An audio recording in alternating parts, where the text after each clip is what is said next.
Hi, I'm Callum from Tyne Valley Motorhomes, and this is a handover of an Elddis Accordo 135 2014 model. Starting with walk round on the driver's side of the vehicle first, you've got your flue for your heater, so there's no cover needed for this. Just make sure that it's always obstruction free. You've got your fridge vents, and below you've got an exhaust and an intake for the heater. And at the back of the van, you've got your grey waste tap, so this is anything that you've put down a plug hole, shower water, dishes water, or anything you've drained off. When leaving the site, you'd go over the motorhome service bay and you would just open that up and that will drain off. It's very important in the winter that you drain that off as well, as you wouldn't want the water to freeze in the waste tank. Above you've got your cassette loo, so this opens with the West alloy key. Ensure that the blade is closed on the bottom bowl of the toilet, and then you'll be able to lift the collar and slide the cassette out. Should it be shut, you'll just not be able to get the cassette out, it'll just not move. Once it's full, you would drag it to your waste disposal point, which is beside your toilets on site. You'd remove the cap, press the button and you'd empty it out. Once you've emptied it out, you'd put some water in, give it a rinse and empty again. If you're using the liquid form of chemical, this is when you'd put 120 ml in the cap and tip it in of either the blue or the green. Or if you're using the tablets, which are in the cellophane sachets, you can either put a pint of water in now, or you can put the cassette in completely dry, then flush a pint of water in, followed by a tablet, and with the water in that sachet of the tablet, it'll break down into the liquid. At the back of the van, you've got your high level brake light, you've got your fresh water intake. So to fill the vehicle with water, we always recommend that you go and buy yourself a hose pipe, either a collapsible one or just a new one that you haven't used in the garden, and take some hose pipe ends with you, because it's mainly just a brass tap on most sites.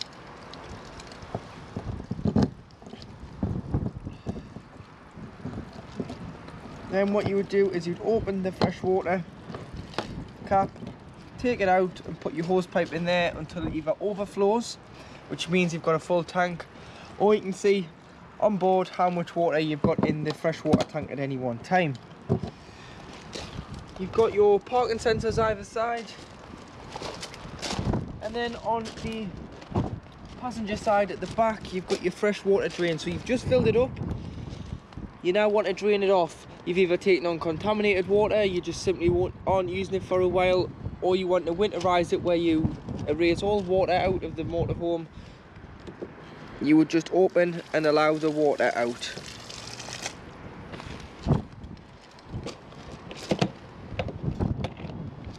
Got storage up here.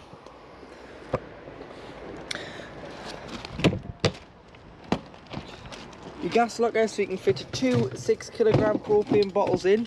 To connect the pigtail to the bottle, it's a left hand thread, and then you just hand tighten it. And then what you want to do is, once you've got the bottle on, you want to put the strap round and strap the bottle in so that it's secure for when you start travelling. So you just, and then you turn the bottle off when you start to drive. So when you leave site, make sure the bottle's off, and then you can turn the bottle back on when you arrive on site. And there is space in the gas locker for a secondary 6 kilogram propane bottle. You've got your awning light, and then you've got your door stay here and another one on the bottom, so you can hang the door back if you're wanting a bit of ventilation.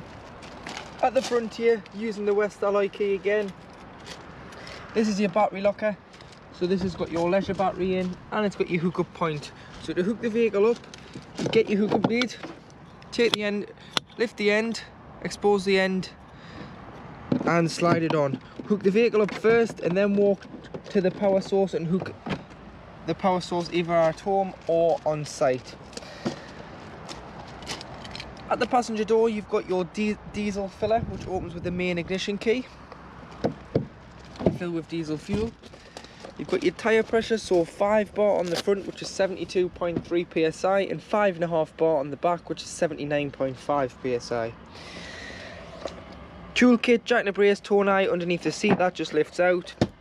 Engine battery lives underneath the floor, and then you do have your bonnet release on the side of the dashboard. So if we have a quick look underneath the bonnet,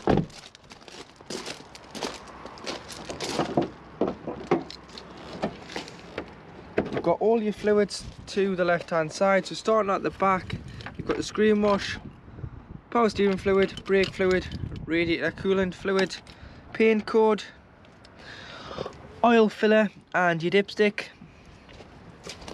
And then if you ever need to jump start the vehicle, your earth's beside the headlight at the front and your positive's just underneath this cap.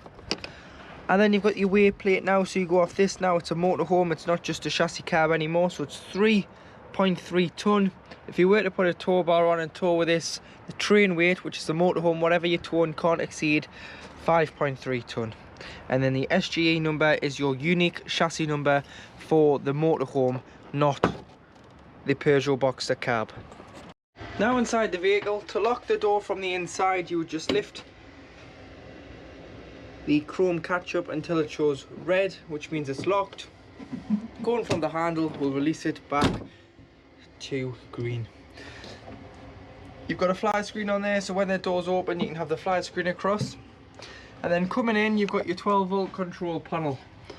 So if you're hooked up, you'll have mains 240 volt. If not, you'll just have 12 volt off your leisure battery. So in the bottom left hand corner, you've got your master switch, which turns the vehicle on and off, 12 volt or 240. Above you've got the light switch, which is the master switch for the lights. Then they all are individually switched. Awning is the awning light above the door on the outside of the vehicle. You'll notice at the top it says volts, that's how much charge you've got in your leisure battery.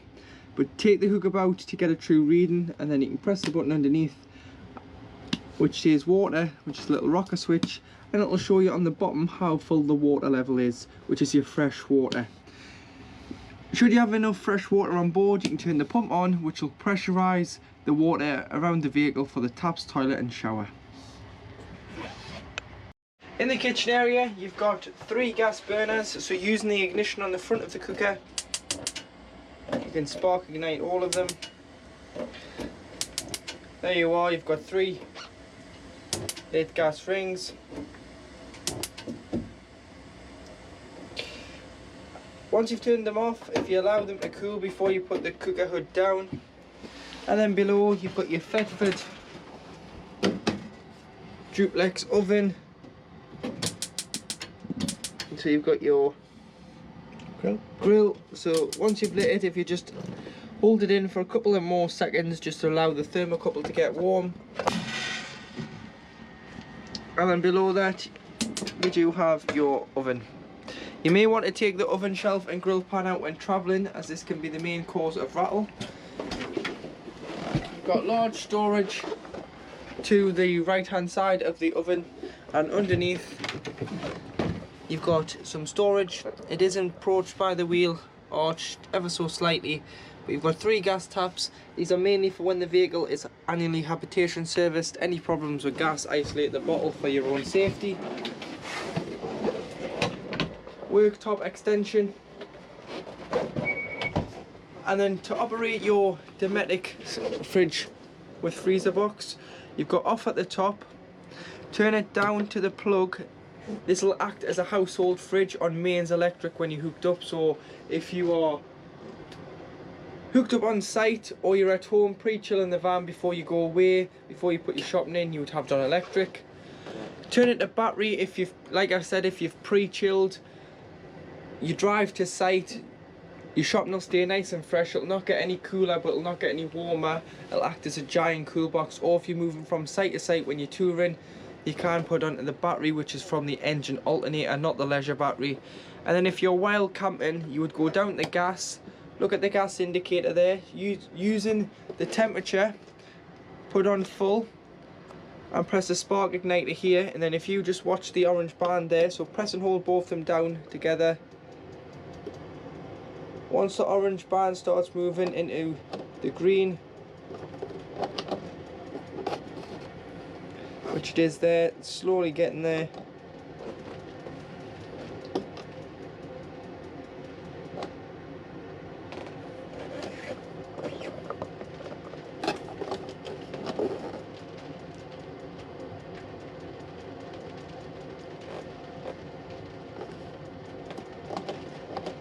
You can see it in the green there. So once it's in the green, that is your fridge lit on gas. And so you would use your temperature, push that in and push the spark igniter in together, and it'll light it on gas. You can adjust the temperature, so when you're pre-chilling and there's nothing in it, you probably want it on full. Once you get your shopping in, you probably just want to turn it down a little bit so that the shopping doesn't freeze. Above, you've got your cups and plate rack, storage. Push the catches in to lock the doors when travelling. And then if you look at the controls here, you've got your wheel water heater. So if you are heating, you've got off there on the O and off there on the electric. So that's the gas side, that's the electric side. If you are wanting to heat on gas, i.e. you're wild camping, put the gas on. If you are wanting to put the electric on, you've got two settings. So you've got 1 kilowatt, 1 wiggly line, or 2 kilowatts, depending on the ampage that the site has and offers you through your hooker blade, would determine whether you use 1 kilowatt or 2. But on most big sites throughout the UK, you'd use 2. But on the smaller little family run CL sites, you may have to use 1 kilowatt. And if you're in desperate need of hot water, by all means you can have the gas and electric on together. Below you've got your space heater. So this is the heating of the vehicle, heats the space, the air. You've got the temperature here, so all the way to 30 degrees max. Off. 1 kilowatt of electric, 2 kilowatts of electric, and 3 kilowatts of electric, depending on what your site gives you. But on most sites you can either use 2 or 3. So that's when you would be hooked up. And then if you go all the way at the bottom, you've got gas, which you would use if you were wild camping and you wouldn't have no electric source. Once you've got the vehicle to temperature, what you then can do is you can turn the electric or gas off and just put the fan on, and that'll just blow the heat and circulate it around the vehicle. But for this we'll just say 2 kilowatts. You've got your light switches, and you've got 2 3-pin plugs for your kettle and your toaster in your kitchen area. Across from your kitchen you've got your large wardrobe with hanging space. You'll notice your freestanding tables in here. You've got some shelves to the left hand side, which are quite deep. But you do have your Vision Plus TV aerial. So this is just the booster. So you would boost it, the signal, should you need to. Should it be pixelating when it's on too high, you may just need to drop it a little bit. Or if it's pixelating, you just need to boost it. But that's your digital TV amplifier for your digital TV aerial.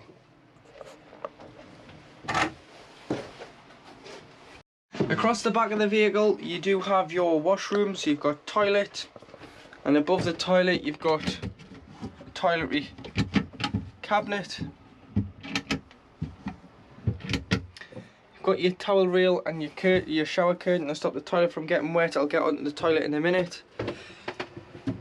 Hand basin with more toiletry space underneath. But with the shower, it's very important when you come to winterise the vehicle. So you've done the fresh water and wastewater outside, you've drained the tanks off. You then want to unscrew the shower head from the hose. As you can see, it's got quite a loop in there. And then put the hose in the shower tray. Just let it lie down and leave all your mixer taps, your kitchen, your hand basin and your shower taps open in the middle position. This will stop any water from lining the pipes and stop any air from building up. It'll also stop any air and water from lining this pipe here and potentially freezing and cracking that, which causes a leak. And now getting onto your toilet. So make sure the pump's on. Press the blue button at the back, which is your freshwater flush. And it's flushed the toilet there. Always flush before use so it lubricates the seal on the blade. Then open the blade, there's a grey lever, so slide this to the right. Use the toilet and everything will go into the cassette. Flush after use. If you're going to use any pink bowl cleaner, as I know you can get it in twin packs with the blue toilet chem. If you just put it into a spray bottle, because there's nowhere for it to go on a motorhome, because the fresh water for the flush is taken direct from the freshwater tank. There's no reservoir like there is on a caravan. You would put it into a spray bottle, dilute it, spray the bowl before you flush, and it'll do the same job. Once you've used the toilet, you'd flush it, of course, and then you would bring this grey lever back to the left hand side, which shuts the blade, and then that means you can get the cassette out from the outside of the vehicle when it's full. And when it's full, you'll get an indication on this cassette diagram of a red light just underneath. So in your front lounge, you've got individual reading lights, which are all individually switched. To open the windows, you just loosen them off, push it out, and then tighten these black stoppers to keep the stay out, and the window will stay open. Loosen them to bring the window in and close the window. Always make sure all your windows and skylights are closed before travelling. You do have your blackout blind and fly screen on both windows. And then above, you've got storage. This vehicle has been fitted with a dual charging solar panel, so it charges the leisure battery and it charges the vehicle battery. There's a monitor on here which tells you how much amperage is coming into each battery and what the level of each battery is. Once this starts flashing, it's on a steady green. Once it goes to a flashing green, you know that both batteries are fully charged. Underneath this side, which is on the passenger side, you do have your power supply unit just in the corner there, tucked away. So you've got all your RCDs on the top and your main trip test. So should you have tripped the vehicle out with a kettle or a hairdryer or a toaster, try here before you try your main sight. And then on the bottom, you've got your standard blade fuses, which are all listed what they do. So it would be a good idea to carry a pack of multi-blade fuses, just in case one does pop randomly, you can just replenish the fuse. So in the opposite under bunk behind the driver's seat is where your wheel boiler lives. So your boiler doesn't only heat the vehicle, it heats the water. So there's the 10-litre water container on your wheel boiler. So it's very important that you protect it from frost, especially in the winter when it's the colder months. So if you're not using it, you'd let all the water out. So you drain that 10 litres off. You'd open the fresh and the waste from outside, all the taps throughout the motorhome. Do the shower head off the shower hose, take it off, lie that in the shower tray just so any water that's in there can coil out. And then using this yellow tap, when it's pointing to the left hand side of the vehicle, it's holding water. Stand it up. That 10 litres of water will then start draining directly out underneath the chassis. Leave that stood up with all the taps open to eliminate any water from freezing any lines and any taps and boiler. Then what you would do when you're ready to use the motorhome is you'd shut all the taps outside, the fresh and the waste. You'd shut this, you'd shut all the taps inside the motorhome. You'd go and get your hose pipe and fill it up if you're keeping it at home, or if you're on site doing it, fill it up. Come in, put the master switch on, put the pump on. Go to the kitchen tap and go to the cold side of the tap first. You'll get a pressurized cold water feed straight away. Go to the hot side, it'll cough, splutter, make all sorts of noises. Don't be alarmed. Just let it do its thing until you get a free flow of water from the hot side of the tap. Once you've got the free flow of water, you know that the system is primed.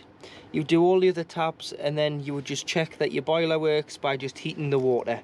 Once the water is hot, this is when you know that your system's all primed and ready to go for the upcoming season.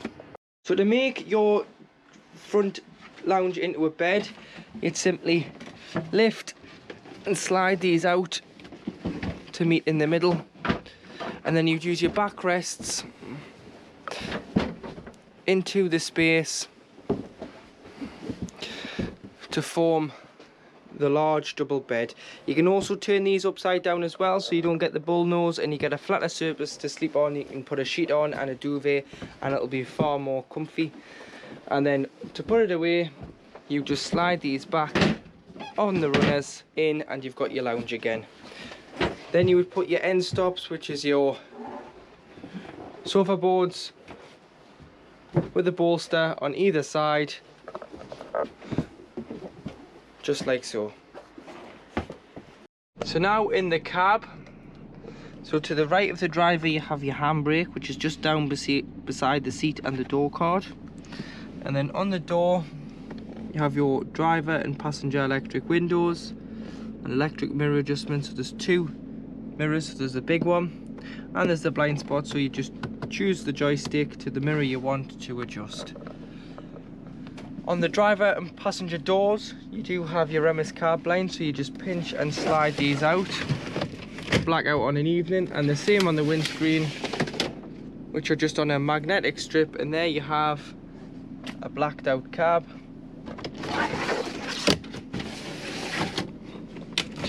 Coming down to the right of the driver you have your display here, so if I just pop the vehicle in reverse, this is for your parking sensors, so once you get close to something it'll give you a distance of clearance until you are about to hit that object.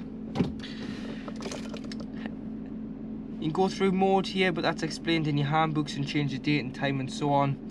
And then you've got your headlight adjustment, your trip computer on the end of your wiper stalk, which goes through the middle screen. It'll tell you average and instant consumption, your travelling times, your distance travelled, and so on. SRCs will change between radio, media and CD. Skip your radio channels or your tracks, volume and mute, lights and indicators. And then on the bottom one, this is your cruise control, so you turn it on, you get a little green light in the bottom of the rev count. Once you get up to the desired speed, you just push it up and then push it up to accelerate if you want to go a little bit faster, or pull it down to slow down. Should you have to stop the cruise control for any reason, you can use the foot brake, or you can use the side of the stalk to cancel the cruise control off, and then to reset you just push back up. 6-speed manual gearbox with lift to collar into reverse, and you hear the beep beep, which is the parking sensors. Large door bin there, centre glove box. Locks the cab, unlocks the cab, rear fog lights, hazards and heated mirrors if they're wet or foggy. 2 12-volt points. Temperature on the outside ring, fan speed on the in must be on at least 1 or more for the aircon to work, which is this middle button here. And then on the right hand side you've got your distribution, so face, feet, screen, and whether on the bottom you're bringing fresh air in or you're recirculating air within the motorhome. FM, AM radio, and you can press 1 to 6 to save your favourite radio stations. Media would be your CD, and then you've got your audio settings, so you can change the fader, the balance and so on. And then if you're skipping through your channels, you can just go up and down on here, so you can skip up the channels, and then you can press and hold and it'll go beep, and it's saved to a number, the channel you want to save. You've got a large glove box here as well, and then the glove box on the top is heated and cooled by the air conditioning. So in the summer, if you've got bags of sweets, chocolate you keep in there, you can keep them in the top instead of the fridge, so that you can access them more easily if you want them when you're travelling. And you've got a paper clip here, so you can put site reservations, maps and so on the top there. And then when you want to turn your seats round, there's 2 levers. So there's a lever here, and what you do is you pull the lever, and then if it was to get stuck, you just adjust the driving position, so pull it forward, and there you have a little bit more seating in the lounge should you have guests. or you want to use those seats as they're a little bit more comfier. A lot of people use the carb seats, and the passenger seat will do exactly the same.